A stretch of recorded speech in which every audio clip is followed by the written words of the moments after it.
Hi there, this is Ann Babson again.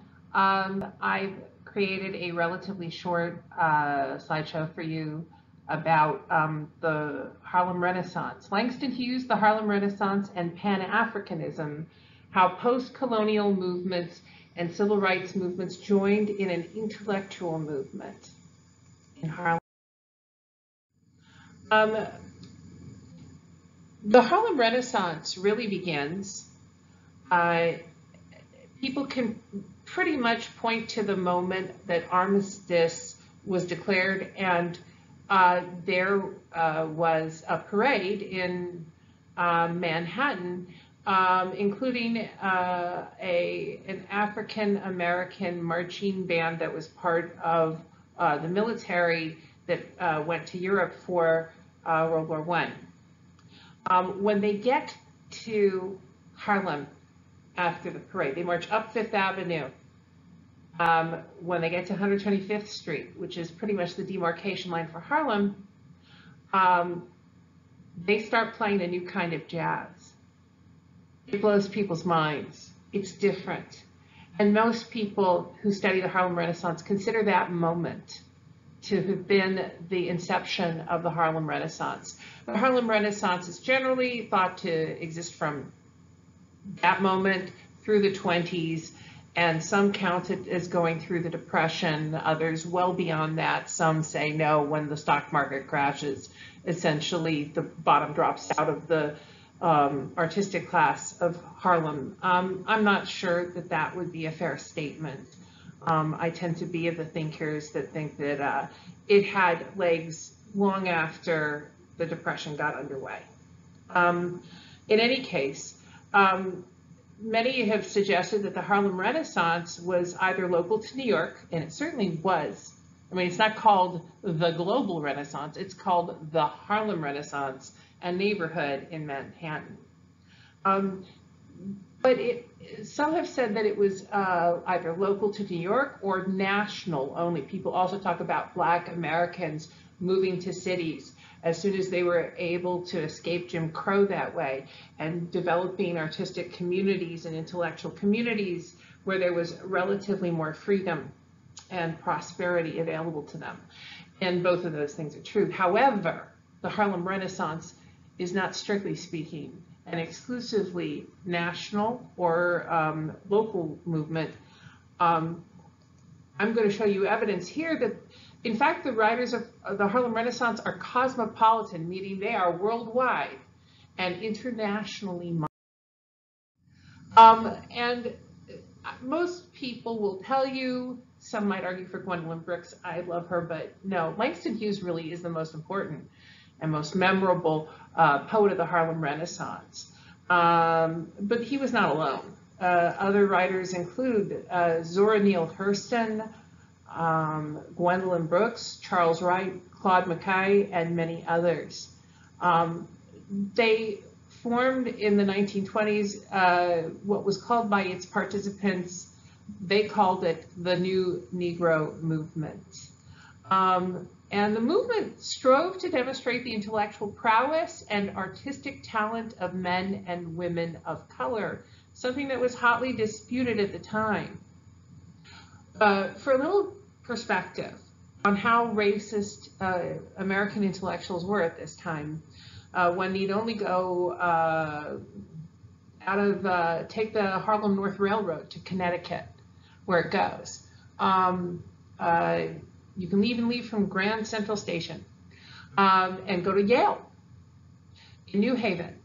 Musicologists sat around in the 20s and 30s lamenting the fact that America had not produced a great composer or any serious musical form at the time that the world was being revolutionized and thoroughly edified by the great music of none other than New Orleans' own Louis Armstrong, who invents an entire discipline of brilliant music that is strictly American and is full of genius. But because of who he was, where he came from, he was a poor Black man from New Orleans, not an intellectual from Carnegie Hall,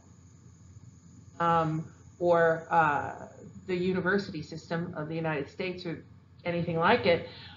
They discounted him utterly in the midst of his obvious and pervasively popular genius. So valorizing the work of men and women of color was not a small task, nor was it being undertaken with any seriousness by the society at large.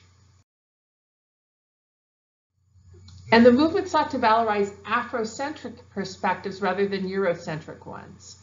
One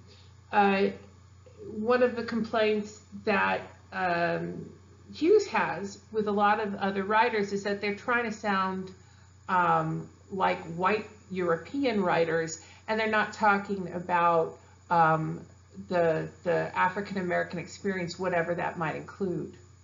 And he doesn't want to do that, and neither do the people who are part of his movement with him. And composers like the man pictured on the left here, Duke Ellington, tried to embrace a more serious jazz in the Harlem Renaissance. He sees himself as a serious composer, Duke Ellington, and indeed he is. And he sees that centering in Harlem in many ways. If you ever hear Take the A-Train is the express train from Manhattan to Harlem, because don't bother, he's saying, listening to downtown jazz, go uptown. And Fats Waller at the same time has a very different philosophy.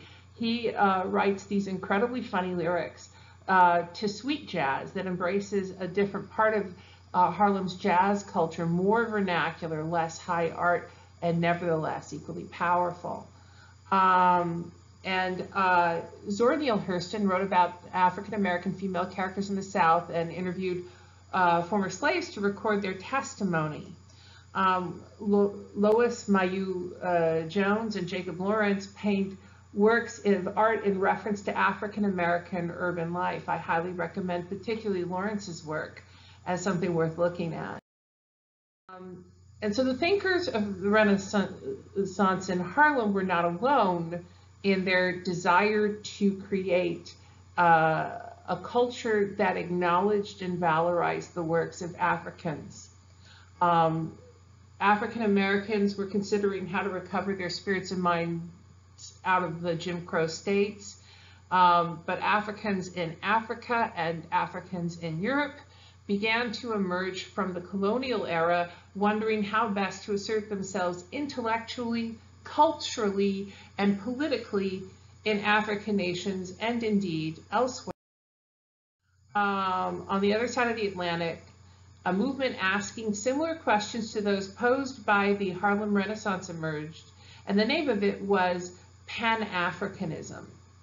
And here we see, in 1900, the invitation to the first Pan-African Conference. The purpose of this is to figure out what experience is shared in common by all. And Hughes embraced the core thesis of Pan-Africanism, and here's what it basically is. The people in that movement believe that all people of African descent, including those in the diaspora, meaning people who were kidnapped and taken away in slaves and had descendants, people who emigrated of their own free will in different directions, shared a common heritage. Even though slaves had effectively lost any coherent memory of their former culture, when slavery happened, they would forbid them to speak in their languages, and they would not allow them to do things that were related to their own traditions. So there was a loss of culture. They couldn't even keep their names. He believed that even unconsciously, the culture endured in the African American community from Africa. And like the people in the Pan-African movement, he realized that people of African descent had been subjected worldwide to forms of oppression that resembled each other. So the person in Senegal and the person in Johannesburg and the person in Haiti and the person in Harlem who was a person of color had experienced forms of oppression that were so similar that ultimately there were connections, not absolutely shared culture, but connections, important and universal within the group connections. And he writes about this in the poem, The Negro Speaks of Rivers. I've known rivers. I've known rivers ancient as the world and older than the flow of human blood in human veins.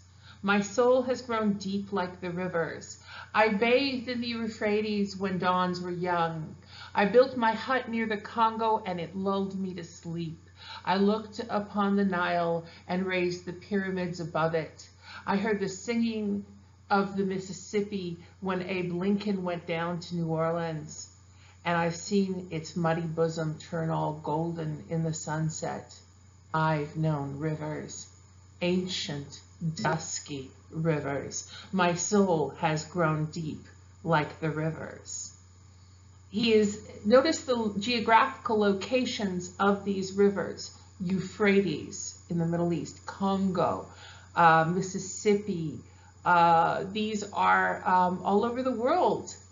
And so he is suggesting that people who are African all over the world have shared, not entirely unlike Walt Whitman's idea of the soul, a commonality. And he was seeking out works by other people in Africa in this pursuit, and he reads literary journals and forms a friendship with the guy on the right, Léopold Sédar Senghor. If I were teaching a world literature class, you would be hearing a lot more from this guy. I am in awe of his genius. I am in awe of this man's genius. Let me tell you about this man. You've quite probably never heard of him. Boy, what a guy. First of all, in his young adulthood, Senghor becomes one of the founders of the Blackness poetry movement in West Africa, or as the French say, la poésie de la négritude. He is an extraordinary poet of the highest genius in French and in English. After his nation, Senegal, is liberated from French colonial rule, he is so respected within that nation, he becomes its first president. And to be honest, he's a much better poet than he was a politician, not the greatest president who ever lived, but a really amazing, for the ages poet. In retirement from politics, he becomes the first African member of the Académie Française, the highest elite of France who define the parameters of the French language. They are so impressed with him in France. Despite any levels of racism they may have ever felt, they make him one of a very few people who get to decide what is a French word and what isn't a French word, and to determine what constitutes good French. This is huge. Senghor visits Hughes in Harlem and writes a poem entitled To New York. And I want to read you an excerpt because OMG. Harlem, Harlem, now I've seen Harlem, Harlem. And along sidewalks I saw streams of white rum and streams of black milk in the blue haze of cigars. And at night I saw cotton flowers snow down from the sky and the angel's wings and sorcerer's plumes. Listen, New York, oh, listen to your bass male voice, your vibrant oboe voice, the muted anguish of your tears falling in great clots of blood. Listen to the distant beating of your nocturnal heart, the tom-tom's rhythm and blood, tom-tom, blood, and tom-tom. Ah, good. My point about the poem is simple. There is a discourse and dialogue that enters into a desire to unite and understand one another across national boundaries and in a singular experience of that which it means to be African American, according to the parameters of Pan-Africanism. And other Harlem intellectuals joined in discourse with the Pan-Africanist movement, not just the artists. Who you see pictured on the right is Malcolm X, not long before his death.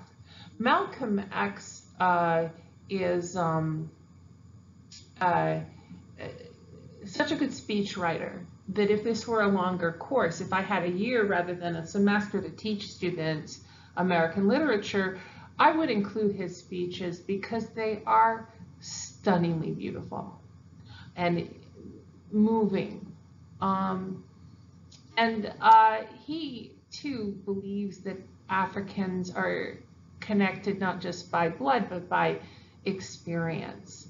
And he travels in 1964 to meet with African leaders to achieve political rights in both Africa and the United States. He believed in Pan-Africanism. To this day, many intellectuals point to similarities between the forms of oppression exerted upon people of African descent all over the world. This idea hasn't gone away, though the movement is far less structured. And a sentiment of Pan-African unity has engendered many great works of art, including the two that I just shared with you since 1900, and including by American writers like Langston Hughes. This is a relatively short video. I hope it's helpful in understanding what the Harlem Renaissance was and indeed what Langston Hughes is up to. Thank you.